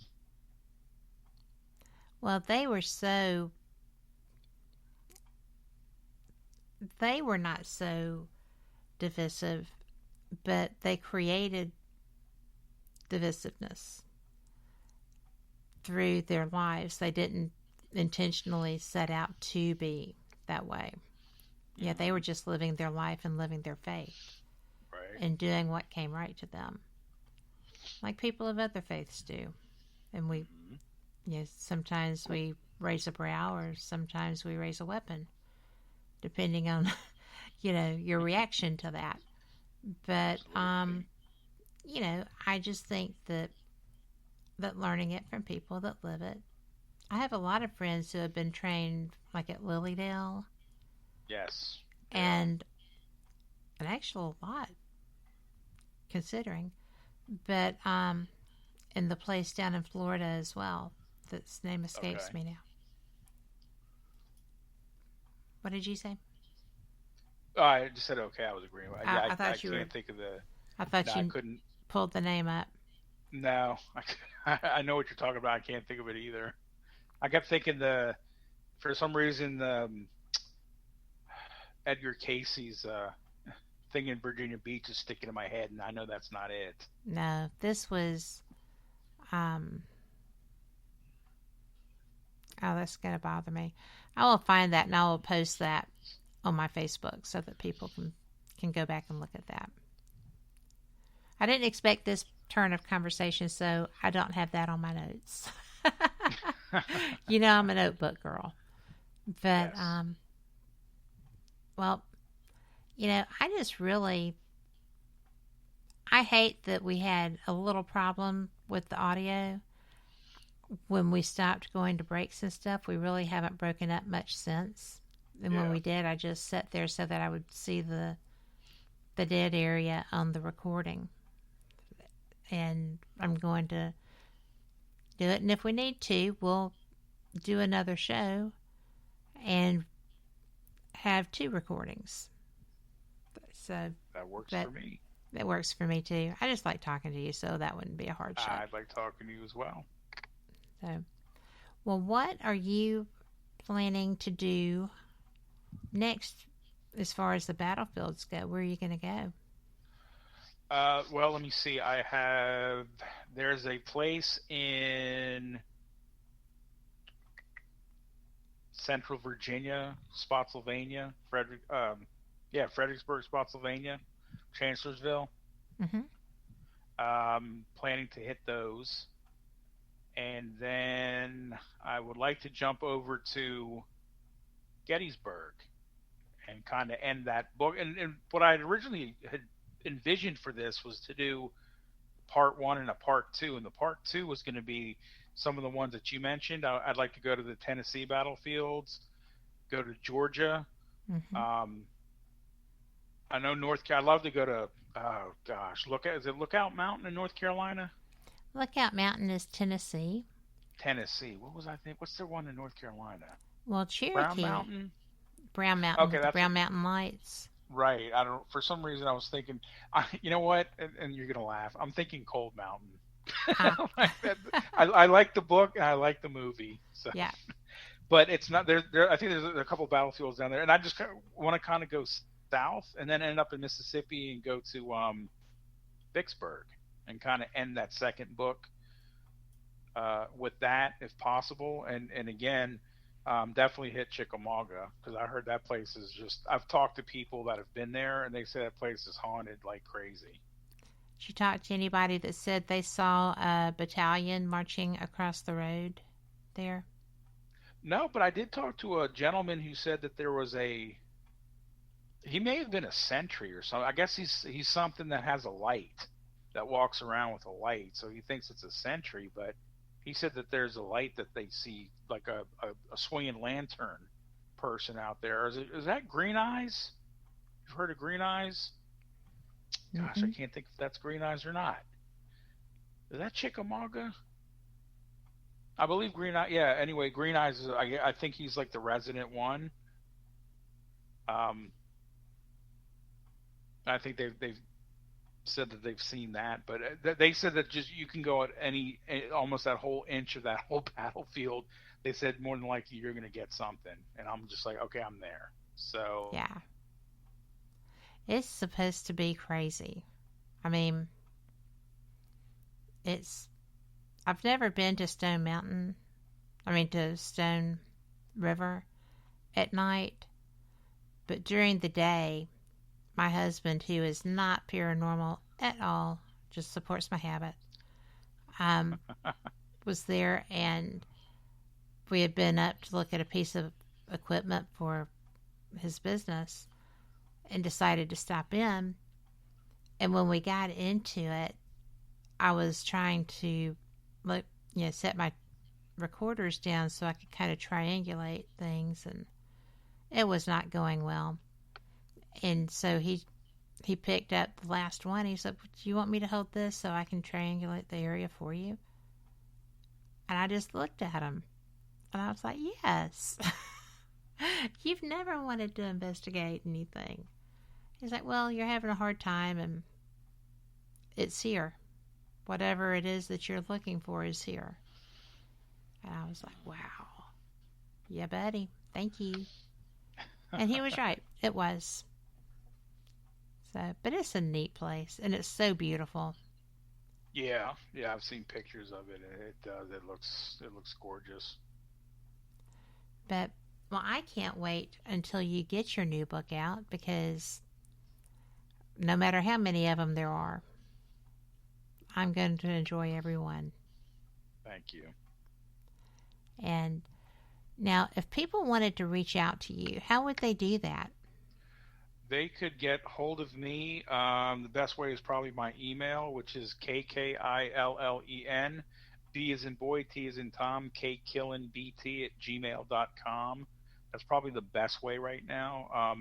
My Instagram and Facebook are they're out there, but I just with everything going on, I really don't post much on either one of those things. So the best way, if anybody out there wants to get hold of me, and I hope you would, because I love talking to people about paranormal, about anything.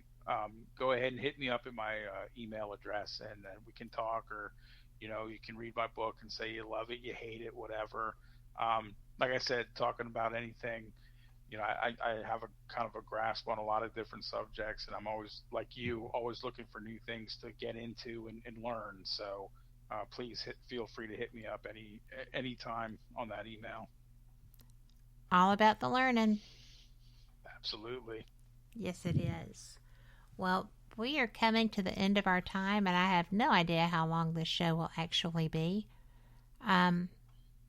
I just am so glad to have had this time to spend just talking to you again and catching up, and I'm glad that, however that message came through that was for you, it definitely was. So that, as I said, that does not happen very often. You must really be pondering on that. But yes, and that's actually interesting that you brought that up. I pretty much do this daily. It's like a daily.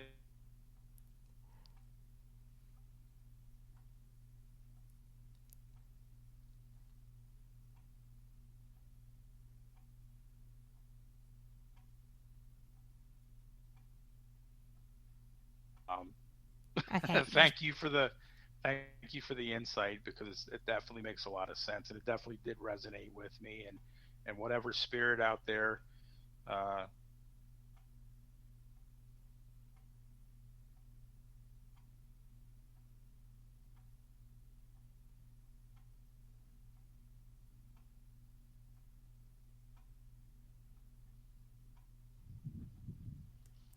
So you said whatever spirit out there. Yeah, whatever spirit out there gave you that information, I said I appreciate that. Yay. Well, I think that they just didn't like being interrupted. We may find recordings through here too, but I'll be aware that that's happened with you before. But maybe that's it, because when I started to talk about needing to go, we haven't cut out for the last 45 minutes, and you cut out twice. Yeah, I did notice that. I was well, like, next oh no, time she's gone again. Next time we will invite them. Yes.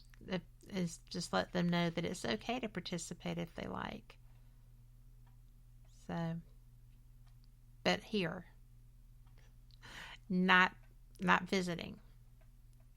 So, but to be on the show, absolutely. So, well, I'm going to tell you thank you again. And I'm so happy for your life change. It just sounds like it's just meant to be. She probably thinks, yeah, he should have been here years ago.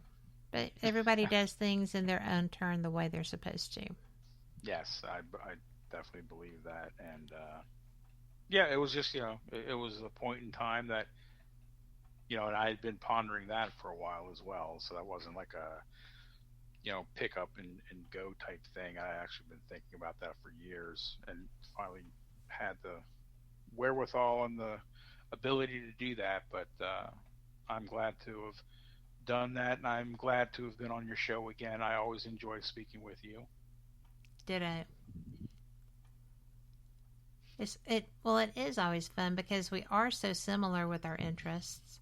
Yes. And sometimes it's like we forget it's an interview and it's a conversation. And just means you're having fun. Always that's always the best thing is like, I always tell people, the best thing, the formats are nice and everything. I said, but freestyling is always seemingly the best for me. Like you said, you're just having a conversation, because I actually had one person and they canceled on me for whatever reason. And I think this was probably for the best, but they emailed me and said, give me 20 questions, what I should ask you. And I'm like, what? I was like, really? Yes. Can't you just, just read my bio and go from there? But no, they wanted it linear. They wanted it. And luckily they ended up canceling me. So I was okay with that because I was figuring that wasn't going to be a good show anyway. So, well, probably not for them, but you're perfect for me. But, thank you. I have guests all the time that, they're like, so what questions are you going to ask? And I'm like, I don't do that. This is a conversational show. What I'm going to do is speak with you. And some of them get really nervous, but I've never had anyone say, this sucked, I'm never doing it again. They're usually very relieved because they got through it and didn't feel like they were floundering.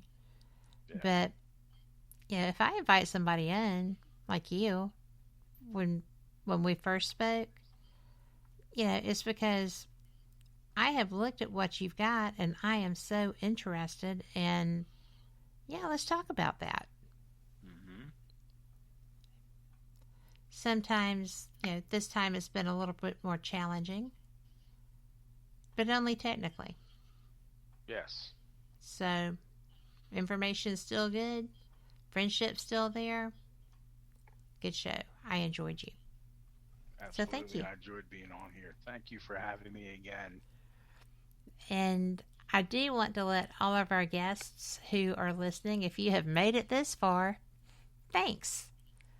We were having a little glitchiness going on, but y'all are the reason that we do these shows and to satisfy our own curiosity as well.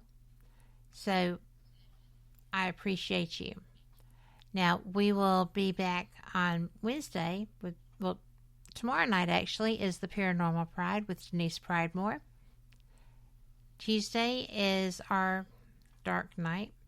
Wednesday I'll be back with Paranormal Experienced with Kat Hobson, and Thursday we have Universal Truths with Mark Elliott. So, Mark Elliott Fultz. I guess you need to know his last name. And he's wonderful. So, thanks for being here. Check out all our shows. On Thursday, again, I said Mark Elliott Fultz, but on Friday, we're going to have Shelley Burke Robertson. And she is the owner of the Old Paulding Jail and the host of our own Ghost Talk Radio. She's brilliant. Her family has suffered a loss, so I'm not sure if she's going to be live this week, but her archives rock the house, so you will enjoy whatever shows up on Friday night. She's brilliant. And we'll see you then. And as for Fate, we'll be back. Same cat time, same cat channel. Y'all come back too. Thank you so much. And don't forget, if you don't like the world you're seeing, you can change it. All you got to do is smile and be the kind of friend you'd like to have, or the kind of child you'd like to have, or parent. And definitely take care of those who love you. Take care of you too. So just remember, being the change isn't just a gimmick. It's a thing. And it makes the whole world better. So thank you so much. We will see you again soon.